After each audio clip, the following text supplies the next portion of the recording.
Hello and welcome to Life and Leadership with David Gadberry. And here at this podcast, we always talk about life in leadership in the context of life. And we know that life can be messy. Life has its ups and downs, but leadership fits perfectly in that context. It's not something that's in a vacuum that comes out of some book. It's something that we practice every single day. And so today we're going to talk about those concepts and those ideas with my friend Blake Bryant, who is the head coach of the Canyon Eagles, who is retiring this year. And we're going to talk to him about leaving well. Thanks for joining us.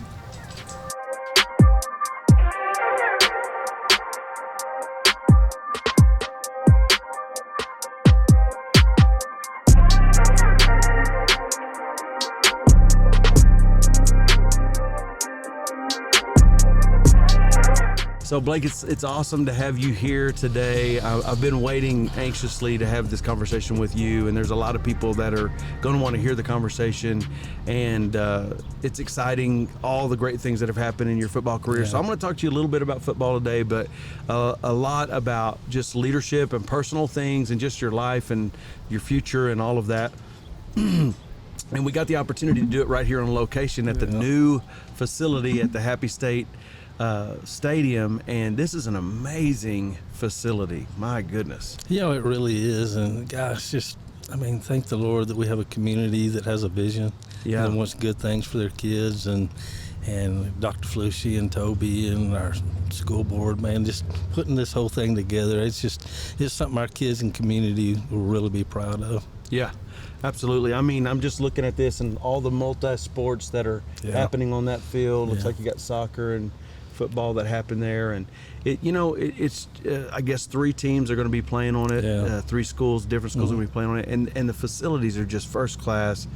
And it really speaks to, I think it speaks to families, but it speaks to young people. Hey, you're important to us, and you have value to us, and so very cool. It's just a nice, it really is. It is. It is beautiful. It's getting a lot of use too. It is, and it'll be used. Like you said, football, soccer, graduations, and things like this. This is a state-of-the-art place, and then playoff games. Yeah. We'll get 1 million playoff games. Toby sent out a deal the other day saying we've already got playoff games booked. Wow. Yeah, that's a confident team right there. Yeah, isn't it? Absolutely. Yeah. Hey, put us down. Yes, exactly. It really is, and I don't think people realize that this upper area here it's literally a state-of-the-art auditorium where you can do all kinds of different events, and it looks out over the field. It's just really picturesque. Great vision for this. So just give us a little background. How long have you coached overall, and where all have you coached? I've coached 32 years. I was a graduate assistant at Charlton State, and for 1 year, and then married Holly, and we figured out we needed money. Graduate assistant deal didn't work, and so I to be real honest with you, there was an exit test you have to take to teach classes, and I couldn't pass the history exit. And I had a job lined up at North Mesquite as the quarterback coach, and boy, it was a big time job back then, and I couldn't pass it, and so it got so late that I took a job down in Houston in a place called Pasadena Rayburn. Mm-hmm. And we weren't very good, but the kids were amazing. Yeah. And I coached a little JV team that went over and would play against different opponents, and this is a crazy story, but I coached against a guy that he watched our JV team, and then he took a job out in deep West Texas, an Odessa High job, and called me just from watching that and said, "Hey, come be my offensive coordinator." Wow. And so in 6 months, we moved from Pasadena to Odessa, and then had a family friend in Temple, a legendary coach, Bob McQueen, and is in the Hall of Honor. Just wonderful man, and he kind of helped me lay the foundation for who I am and how you treat people and how you treat kids and how you treat the community, and went to Temple and had a great time there and learned so much from him, and I got a great story. So I really thought I was going to get that job when he retired, and it just didn't work out, and it was crushing. And I've got a cool story about that because I ended up here in Canyon, and 21 years later, here we are talking. Wow, that's amazing. Yeah. You said two things there that are really great. One was, you're just coaching this JV team, and a guy sees you and says, I want you to come and be my offensive coordinator. That's good for young coaches to hear. Just give it your all, and you never know when somebody's watching, paying attention. Opportunities are out there if we avail ourselves to working hard and being smart and treating people right. That's excellent. Yeah. And then everything isn't as bad as it seems at the moment, right? Yeah, it really isn't. Yeah. It isn't, David. I don't tell this story much, but this is really the truth. So, after I got down to the finalists in the Temple job and didn't get it, and I was just heartbroken. As a young kid, you don't understand all that, and went home and told Holly, and so we just sat down and we wrote down on a card. Okay, so what do we want? What do we want now? What do we want for our kids? They're fixing to be in school. What kind of community do we want them to be in? What kind of community do we want to be in? And we wrote it all down on this note card, and we prayed together over it. But then I got up that night, and I got on my knees, and I prayed over that card again. Yeah. Because I was scared to death. Yeah. The plan was I didn't have a plan. And the next day, Alan Wars called me and said, hey, my brother would like for you to come out to Canyon and interview for that job. He said, we got a job. He said, there's a lot of good people interviewing, but he wants you to come out. And I said, okay. And so after that conversation, that night I went to sleep, and I slept so deeply. Wow. And I had this dream. Yeah. And it was a dream I was flying out in the middle of nowhere. Mm-hmm. And all of a sudden, I saw these two grain elevators. Mm-hmm. And those two grain elevators are right over there. Wow. Yeah, they're right over there. Wow. And when I came out here, they said, man, this is going to be a long interview process. 13 or 14 people interviewing. Just understand that. I interviewed before I could get back to Claude. They called and said, when can you come back? Wow. Wow. And you put all that stuff together and tell me that isn't cool, man. Yeah, it's awesome. And so through the ups and downs of 21 years, when you've gone 12 and 2, but you've gone 2 and 8. Yeah. If you've always known this is where God put you. Yeah. And I haven't had a dream like that since. Yeah. And then you just keep battling and keep battling. So your faith plays a huge role in your decision making and your process and everything you go through, huh? Yeah, absolutely. It's what I told the kids. The last thing I told them, when I said I'm retiring, is I've tried it with him and I've tried it without. Yeah. And let me just tell you, God's the way to go. Yeah. I'm just telling you, it's the way to go. I can agree to that. Yeah. I can speak to that. So what's been your favorite thing about coaching? Least favorite thing about coaching? The most favorite thing is getting to be around kids and growing kids and watching them grow. Yeah. And like you have a unique class like we had this year, and just their leadership and the things that they teach you and the things that you learn from them, and the special kids, man. And just the hope that I tell people that all the time. Gosh, people worry about our future. Don't. Yeah. Come be around the kids that me and you were with in the dressing room, and you won't worry about our future. No. And so just being with them is the most positive thing. The toughest thing is, and I text Todd about this today. I said, keep that 80-20 rule. Yeah. 80-20. Mm-hmm. Make sure 80% of the time you're doing what you love to do, which is coach kids, be with kids, coach football, all that stuff. And 20% is all that other stuff. Yeah, right. And probably what I didn't like the most is that I could never get it to that 20%. Yeah. And you know what I'm talking about. It's 50-50, absolutely. it's 40-60. And then so that's probably the part I didn't like the most. Yeah. Trying to keep those things that aren't focused on really the thing you love to do. Yeah. All of us have to deal with that. We have to deal with parts of our job. And I think one of the things I respect about you most is that there are lots of things that come with coaching that are not necessarily the fun part or the good part or the part that you feel passionate about even. Yeah. But even those other things, whether it be bureaucracy or whatever, it's hard to deal with, but you do it. You work hard at it, and you're very a well-rounded person, and I think that shows up in your coaching and in your ability. So if you were to define, because I'm a leadership coach. Yes. I'm a lead pastor, which is my role, my thing. Yes. I love Summit Church, best church. I just love the Great people of people. Summit Church, and the community of Canyon, Texas, and wouldn't be anywhere else. You couldn't pry me out of here. You couldn't blow a bomb up under me. I would still show up. Amen. I love this place. But one of the things we do is we coach businesses and athletes and coaches and professional life coaches and things of that nature too. And coaching is an interesting thing, and it's not necessarily always what people think it is. Yeah. If you were to define coaching, and your background is coaching athletics, if you were to define coaching, what would be your definition of coaching? What does it mean to be? What does that word mean? You know, it's kind of the whole definition. It's don't be a boss, be a leader. Yeah. And when you figure out the type of leader that you need to be a servant leader.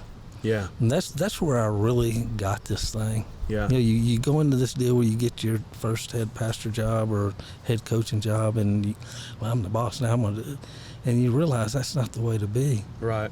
And then you start serving others, you start promoting others, you start helping others, and all of a sudden you look up and your program, your business or whatever is highly successful. Right. Because you have great people that feel good about themselves, that feel good about the place that they're at, that feel like they have a worth around you. And so that's what I always try to do with these cats. And people say, well, why did all these guys stay around for so long? Well, one is because that was God's plan, and two, because we're in Canyon, and Canyon's awesome.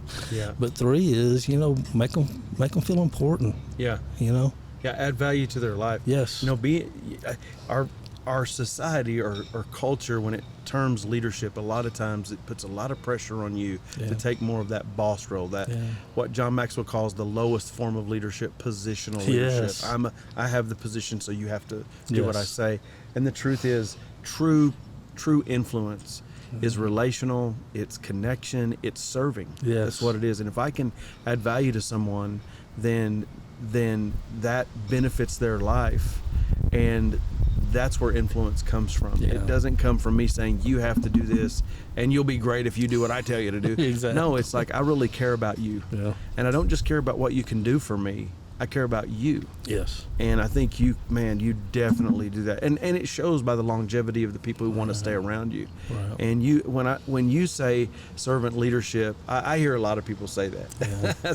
It's a mantra on some people's businesses, or we care about our people and our people are first. And the truth is that's not true. You watch the behavior, and the truth is that's a good thing to say, but it's not being done. Right. And when I watch your program, it's exactly what I see. And I'm not just trying to, blow smoke or make you feel good about yourself, but I really have observed that very closely, and I respect it because that's what I aspire to as well. And hopefully that's what we're achieving. It's not really as much, I call it legacy leadership. Right. And when you get our age, it's a little bit more, I'm really building for the future of the organization, not my personal success. Yes, absolutely. And some people would call BS on that, and they'd say, it's this too about your personal success. And I'm not going to lie and say that I don't want to be personally successful. Of course I do, but I know that the greatest benefit and the greatest success, like you said earlier, comes out of that. So I talked to your wife earlier and she had some really interesting things to say about you. I bet she did. No. Yeah, she's seen it all. Sure. I asked her, I said, if you were to define Blake, how would you define him? What kind of person would you say he is? And she said, you're the most non-judgmental person she's ever been around.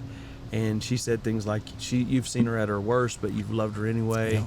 Struggles that you guys have gone through as the kids grew up, that there were struggles there, but you would fight, for them no matter what. That your players, the things that you've gone through with them, and ups and downs with family, and things that you and I know about that most people would never guess these kids are going through, and you just go to bat. And she said that's the kind of person he is, and I agree with that. I agree. I think that's true. Why has that been intentional? Why have you chosen to go that route and just to approach things that way? Because that's really not that's really kind of the opposite of what I see in a lot of coaching endeavors. Right. Gosh, David, I grew up in a house that unbelievable. I was loved and cared about, and but we weren't church. We didn't go to church. The first Bible that was ever brought into my house, I brought it in from college, and Wow. and but I knew God forever. Forever. I can't even remember when I didn't know Him. Yeah. And I don't know why. Well, I guess we know why. Yeah. Yeah. Right. And but I kind of was really just clean cut. Did a lot of just everything you're supposed to do. Guy in high school, and then went to college, and probably wasn't quite that guy. Yeah. And I could just remember being all over the place, and I don't know why I was all over the place, but then one night in the middle of the night, I was just out running. It was in Austin, Texas. I was at the University of Texas, and I just stopped and prayed and said, I know I'm not doing everything I'm supposed to be doing. Right. And if you'll help me, I'll do whatever you want me to do. And because of that time frame, and because I had so much grace where my parents probably knew, gosh, Blake, do better than what you're doing. You're better than that. Yeah. My coaches were thinking, boy, I love you. You play hard, you do all that, but come on, you can do better than that. Yeah. That I just thought, I've had so many chances. You know what I mean? And God's given me chances, and God's putting people in my life that have given me chances. And so I just decided when I was the boss, or whatever, leader, whatever, I'm going to give kids and people chances, because we're all sitting here today because of second, third, and fourth chances. That's exactly right. Because somebody cared enough to say, I see the potential in you. Yes. Not just the ugly in you. Because we all go through those things. We all make mistakes. We all have failures. Yeah. And if well, shoot, just the guys sitting here, if none of us got second chances, none of us would be sitting here, really. You're right, David. So that's great. I love the way you approach life too. It's because I think it's because it's similar to my experience, and I really, honestly, a lot of people have those experiences in life, but they don't translate them into the way they're going to live their life. And I love that. I love that concept that's really what you're saying is, look, I experienced this. It was going bad. And I made a shift. Yeah. And I think that's one of the most profound things about life in general. If we can learn from mistakes or failures or issues, then we can turn that into a victory. Yes. And so many people just miss that. They get beat up by it, or they let it get the best of them, or they decide, this is what I want to be. Yeah, no doubt. And so that's interesting. So I also talked to Todd Winfrey, who's been your assistant coach for what, 21 years. So he's been here the whole time. Man, that's an interesting thing, just in and of itself, that you guys have been together for 21 years. That's a big deal. In any kind of industry, that's a huge deal. Business, ministry, coaching, whatever. And like you said, there's a lot of reasons why he would do that. There's a lot of good, positive things around here that would say that's a good thing to do. And I've asked coaches on your team, you probably don't know this, but I've asked them, why have you stayed so long? And their answer is, where else would we go that would be like this? Yeah, no doubt. Our coach believes in us. He believes in the team. He values our thoughts. And Canyon's a great place to be. Amen. So I asked Todd. I said, define Blake Bryant for me, and he said, Coach Bryant is a developer. That's what he is. He said he develops programs, players, coaches, relationships. That is who he is. Right. And that's interesting to me that's the way he sees you. You guys are very close, and you've been close for a long time. But that's a pretty clear, specific definition. I agree with it. Yeah. What do you feel that's what you are, and is that something you've intentionally done, or is it just kind of naturally happened? Is it your personality? What? Boy, that's interesting, because I hadn't thought of that term. But I do love developing and growing kids. You know what I mean? And I do love hiring really good people and then developing them, and not being afraid to, Billy Rushing is so much better than me at so many things. Todd Winfrey is just a genius. I mean, he is. He's going to set this thing on fire. You know what I mean? And so when you see potential in people, why don't you just try to help grow it? And so I don't know. That's an interesting term. I don't know that would be the one I would have guessed, but I like it. Yeah. I think it's true. I mean, I look at your body of work, and that, to me, that's what you do. I mean, you take things, people, relationships, programs, and you make them better. Yeah. And that's what a great coach does, and that's what a great leader does. So your wife said, I forgot to ask you the question that your wife said to ask if I wanted to see your whole demeanor change. Ask about Palmer. Yeah. Yeah, I mean, what is up with that? Well, you know, Bailey had a little girl here 3 months ago, and gosh, I don't know. I mean, you've talked about this, David. It's unbelievable. It's life-changing, and what's, I feel so bad because I got so sick of grandchildren stories. It's like, God, do I have to look at another picture? Do I have to hear another story? Yeah. And then you get one, and you just want to go back to everybody and say, I didn't say it out loud, but I thought it, and I'm sorry. Because this is the most incredible deal I've ever been. Yes. I mean, it is. It's the purest love I've ever felt in my life. I mean, did you ever think you could love somebody like you love your own kids, and even to another level? It's a crazy thing. I'd tell, and you know, and David, you feel this too. Like, God, I did some really good things with my kids, some really stupid things with my kids. Yep. Right now, I feel like I have a little wisdom. Yes. And so when I'm holding her, I'm thinking, baby, you're fixing to get some great good wisdom. stuff. That's right. The real stuff. That's right.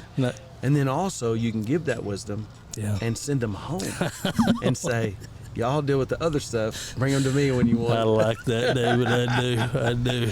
Yeah, I don't have to deal with that like I deal with my own kids. That's their parents' job. Yeah. But I can be fun. I can give that wisdom. And again, that goes back to that legacy leadership ideas. Yeah.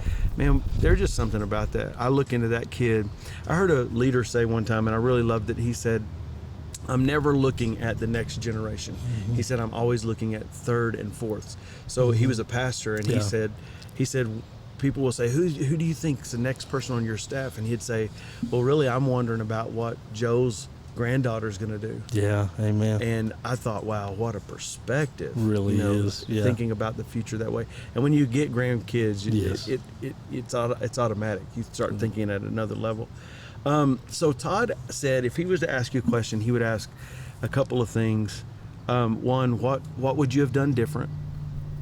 And the other one was, what are your top 3 highlights in 21 years at Canyon? So what would you have done different? Oh, gosh, just been a different leader earlier. You know what I mean? Just got it earlier. You know what I mean? Oh, that's interesting. And because I'm just telling you guys, it's not X's and O's. Yeah. It's not play calling. It's not the defensive call. All that, everybody can do that.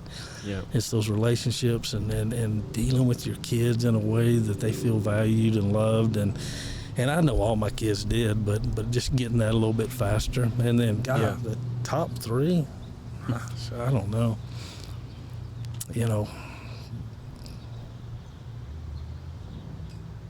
I don't know. One of the experiences is just having everybody stay together. That's a big deal because we talk about Todd, we talk about Billy, but John Doan, Wade Williams, Ernest Trejo. I mean, and then bring in Cade. I just love those guys. Yeah. They're so awesome, man. They're and great our guys. Community is stinking blessed to have. Yeah, that's true.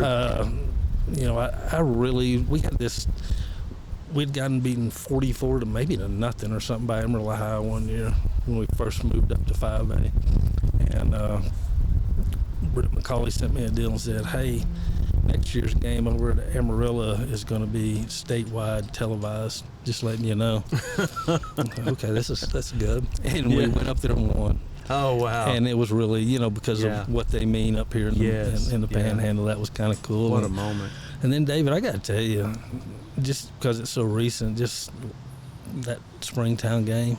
Yeah. And our kids. Yeah. Amazing. Listen, our kids are so talented and athletic and all that. We weren't more talented than that team. We just weren't. No. And they just found a way. Yeah. And that was cool. But then their faces. Yeah. Have you ever seen them act that way? Yeah, that was I unbelievable. haven't. It was cool. That was unbelievable. Yeah. It just was, how in the world, you Yes. know? And me and Janae talk about a lot of times that when you're leading in any capacity, that is the cool part. It's like a light bulb moment. Mm-hmm. Like, I can do this. Yeah. I did that. Yeah. You know? Yeah, no doubt. I did man. that. Janae, No she was telling me the other day about a student that was trying so hard to get to a certain level in his reading, and he got there, and she just was praising him. Yeah. And you did it. And he was like, I did that. That's so cool. And you know, it's Yeah. amazing to see kids.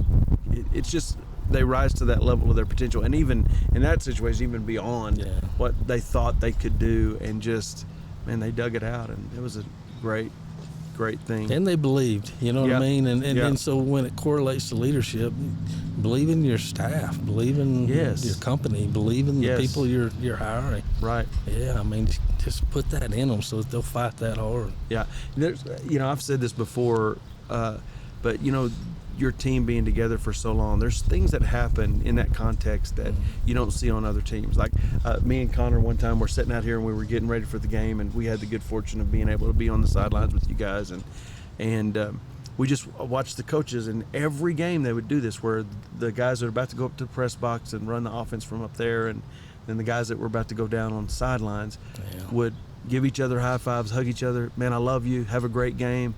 And when I saw that the first time, I thought, wow, I've never seen that before. I've seen that among coaches and players, but I've never seen coaches be that vulnerable with each other, and that, like, really, man, I love you, dude. I'm have a great game. I'm proud of you. I mean, it was really moving. I mean, I may have even teared up. That sounds weird, but it was so out of character in that moment to see that kind of thing.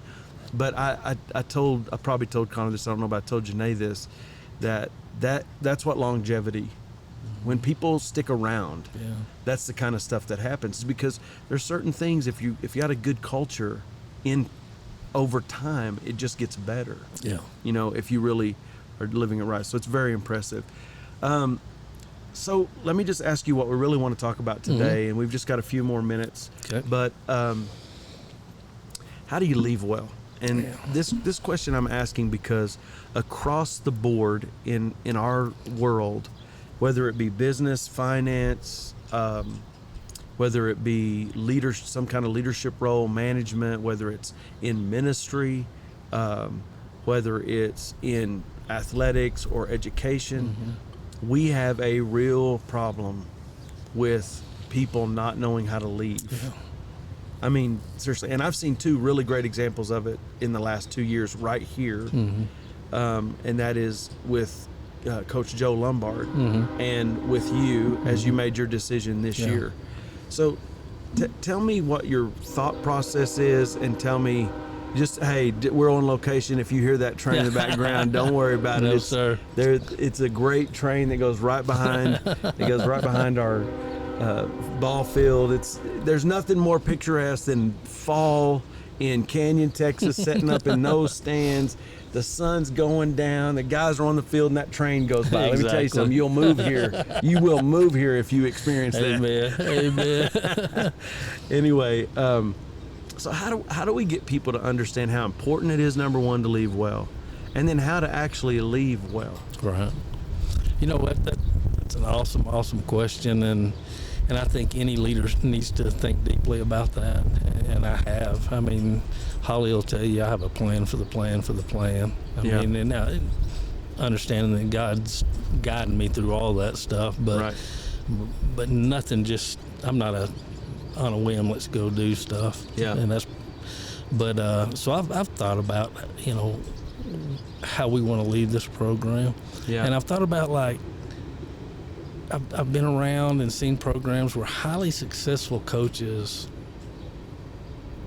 leave and the program just goes to the dumps. Yeah. And I just thought, God, let's build something that's sustainable. Let's build something that's special. And then when we get it to a point that you feel strongly about some of the decisions that we made, then start thinking about them. But David, the program's bigger than any one person. Yeah. You know what I mean? Right. And when you think of it that way, then your whole perspective and how you think when I'm going to leave changes. Yeah. And I'm not going to lie and tell you that, David, that Holly talking to me about a bunch of stuff about, hey, let's go do some things we've always dreamed of doing, and God giving us the opportunity to do it. Yeah. That didn't play a major role in deciding to leave. But I got to tell you too that I just felt like with this senior class, it poured so much in to our underclassmen. And I'm talking about God, and I'm talking about leadership, and I'm talking about who they are as people. They left an imprint on these kids. Yeah. And I felt like our season and how it was handled and the things that we went through left a real imprint on our coaches. Right. And I felt like timing for the community to where we could take somebody off our staff that's earned the right, along with our staff, to continue this. David, here's what people don't understand is if I leave and nobody on the staff gets hired, there's 50 human beings that don't have jobs. Right. When you talk about coaches, wives, and kids. Right. And so, God, don't you got to think about things like that? You do. And when you're going to do it. And so all those things went into it. But I just always wanted it to be where somebody could take it and make it better, where somebody could take it and be successful. I just think that's so important. And right now, David, we've got great kids coming. We've got a great leadership in our admin. I mean, it's set to be successful. Yeah. And if that's God's plan, then it's going to be. But that's how I wanted to leave it. Yeah. You know, I have a friend that's very similar to that. He's in his 70s, and he had a great church, and he took it to about, a good, I won't deal in numbers because I think that's silly sometimes, but it was a good sized church. But he really felt like, man, there's more that could be done. And he was slow about who was going to replace him, and he got the church literally to its highest point and then handed it over and then stayed and supported. What was so interesting to me, and I thought, I've seen so many guys that, and I'm just coming from a ministry perspective, that it's like what you said, their perspective is all mixed up about how they should leave or how they should handle leaving, simply because they literally believe that the whole thing functions around them. And I think anytime you're the leader and you feel like that the organization is just just revolves around you have a problem. And if it really does revolve around you have a real problem. Because now you're not equipped for it to, and it's almost like you're saying, hey, when I leave, I don't really care what happens.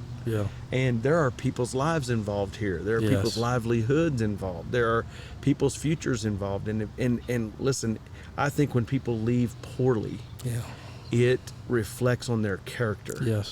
It speaks to selfishness and self-centeredness. What would you say to guys who aren't leaving in retirement, but they're leaving a team to maybe get another job or maybe go another way, or maybe they're stepping from an associate position or an assistant coach position to a lead coach position or whatever? What would you say about leaving in that context, and what's the right way to do that? As far as leaving and going to another spot, I mean, you just got to make sure that you take care of your coaches and the kids that you're fixing to leave. But I will say this, David, that just overall suggestion is make sure you get up every day and pray. By yourself. I mean, and just get it on. Don't hold back. He knows you're not hiding anything. Right? And so just pray, man. And then if you're moving, that's awesome. Make sure next that you try your best to take care of your family. And then do those two things first. Right. Any semi-regrets is just that I didn't, I went to a game instead of going to Bailey's this, or I needed to be at this deal, but Bill was playing in this golf tournament. Those two things: pray and take care of your family if you're making that move. Right. And when those two things are right and in order, then you can work your tail off and make the rest get the rest in order. That's another thing that really inspires me about the way you handled your program too, because I've seen you literally have coaches ask you, hey, my kid's got this deal, but we're having this meeting, and you're like, if you show up at the meeting, you're in big trouble. Yeah. Why? I mean, because coaching is one of my questions here we may or may not get to is, what are the sacrifices that come with it? Any kind of leadership role has sacrifice. Coaching absolutely. is very intense. It requires a lot of time. Yeah. So how do you keep that? How do you make sure your family's taken care of? There's been times, David, to be real honest with you, I thank gosh for Holly. Yeah. And just like you, God put Holly in my life, and I don't know why, but then when you have kids and you're off working and trying to establish yourself, you figure out why real quick. Yeah. Because they develop a home. Yeah. You know what I'm saying? Right. And so as I got older and I look back, and you asked me earlier, is there any regrets? Like I said, the only regrets I have is just I thought being at this freshman whatever game instead of my daughter's volleyball game was more important, because those people needed to see that I was here at their kid. No. They would have respected a lot more if I had gone to that other deal. So there's where I'm just saying, man, just take it from a couple of old gray-haired guys that when you look back, those are the kind of things you kind of think about a little bit. Yeah. Yeah.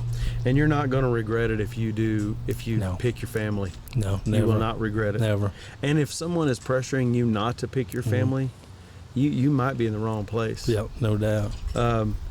And I'm not saying that you can throw your job. I mean, we all know there's a balance there, and that's why we play that role for our wives, and they play that role for us. But at the same time, I made a vow. My dad, and he would not mind me saying this, but he was late 60s and grabbed me. I was just leaving his house one day, and he grabbed me by the shoulders, and he just tears running down his eyes. And he was a pastor. And he just said, I want to apologize to you for all the football games I missed and for all the...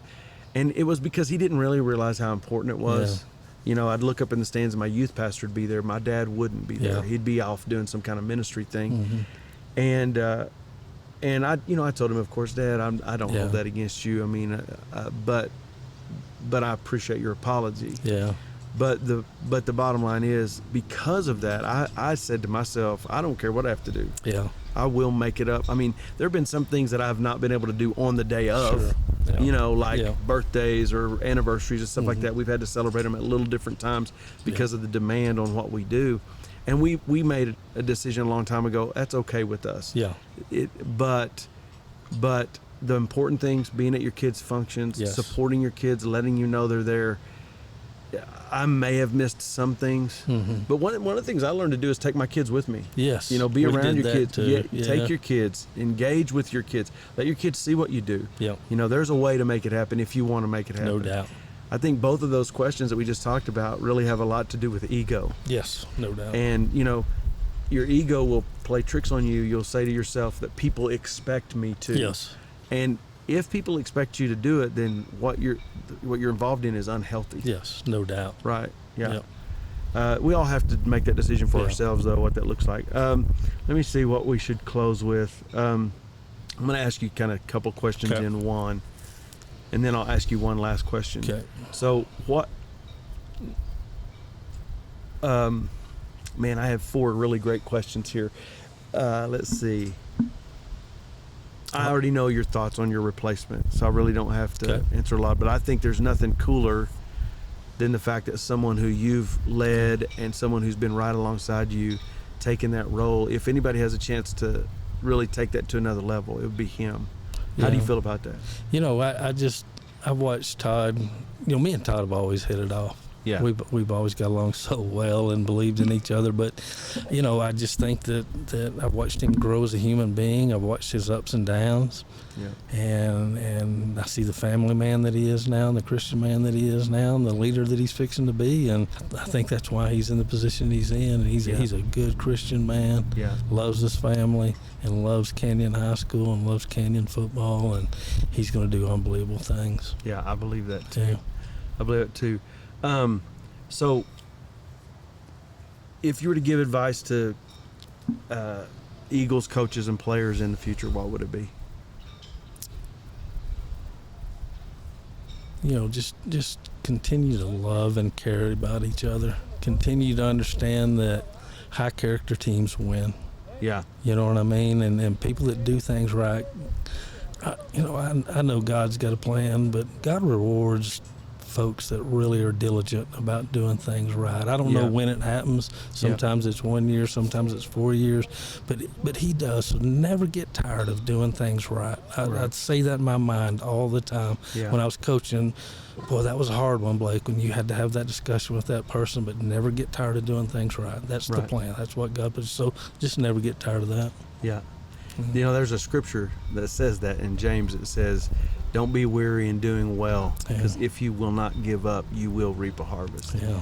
And I think that's so true. Okay, so I want to ask you this question. It's more of kind of a legacy question, then I'll ask you one more. What would you like to remind coaches that would listen to this podcast? And I believe there'll be a lot of coaches that listen to it. What would you like to remind them of, in terms of about coaching or? Make sure that you put God first, because I can't imagine being in this business without Him. There's just too many ups and downs. Take care of your wife, and then after you take care of your wife, take care of your kids. Yeah. And then after you do all that, then make sure you have fun. You know what I mean? And still, we work hard. You know what I mean? And sometimes, I told you, we were talking about earlier, A-type personality. Yeah. We just won. Okay, I'm walking off the field. Okay, now Dumas runs a 3-4. They're going to run this double wing thing. They're going to motion. You know what I mean? You don't even enjoy anything. Yeah. You're just thinking about how you're going to stop the next team or move the ball against them. So make sure you have fun. Yeah. As a person. I mean, personally, not your team. You have fun. Yeah. Right. That's a big deal, and that's across the board too. Not even just coaching sports, but man, a lot of people, they don't know how to celebrate the small wins at all. Won't celebrate it all until they hit something big. Right. And I find that people who don't know how to celebrate the small wins, sometimes they don't make it to the big wins. You get burned out. You get worn out. If you don't enjoy it, it's going to get you. Absolutely. That's for sure. And that's anything. Okay, so the last thing is what's in the future for Blake Bryant? Yeah. Right now what I want to do is just be. Yeah. I think you understand this. Me and you've talked is, I've left and it's just like a balled up wire, and I want to straighten all those wires out for a little while. Yeah. But I want to give back to this community. Yeah. And I want to put back into this community, and one of my goals is one day to be on our school board. Yeah. Awesome. I just want to pour into this school system, because I think I know it and understand it and know the type of leadership that we have and can have. And so, I want to do that. And then, boy, Holly has a lot of stuff planned, with the intermediate trips to Palmer. Yeah. But I mean, she does. And so I guess we're going to do that. But David, haven't you in your mind, I think you did this maybe some this summer, but hadn't God told you be still? Yeah, absolutely. And I think maybe that last month when you just kind of took off, maybe you just needed to be still. Right. And that's what I'm going to try to be for a little while, just be still. I'm glad to hear that. Yeah. I'm sure we'll have to meet again and have another conversation about that. Yeah. Because I feel like you're going to get a lot out of that. You're going to probably gain a lot more than you think you are. Yeah. And just taking some time. Yeah. That's good. I'm glad to hear it. And so I love the school board idea, man. I got to tell you, I love that idea. I would love to see that come to fruition. So you'd be a great voice for the community and a great, sometimes I think school boards really need some voices from inside the education system. And they do so great. Our school board is fantastic. Amen. And we love them so much. Amazing. But man, any kind of role we're in, we forget. We can forget what it's really like in the trenches. Yeah. And so I think it'd always be great to have a voice from inside. Yeah. That would be fantastic. So I'm all for that. I'll be your campaign manager. Yes, let's go. Let's get this done. Let's do it together, man. One other thing too, David, instead of standing on the sideline and then sweating and then anxiety and all that, let's stand up here one game. Let's watch it together and high five and laugh. Yes, let's do that. We will do it for sure.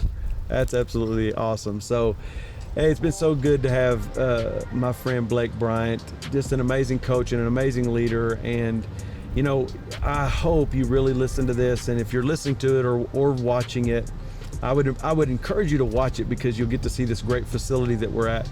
But man, I just hope you glean from some of the really incredible wisdom that we got out of this discussion.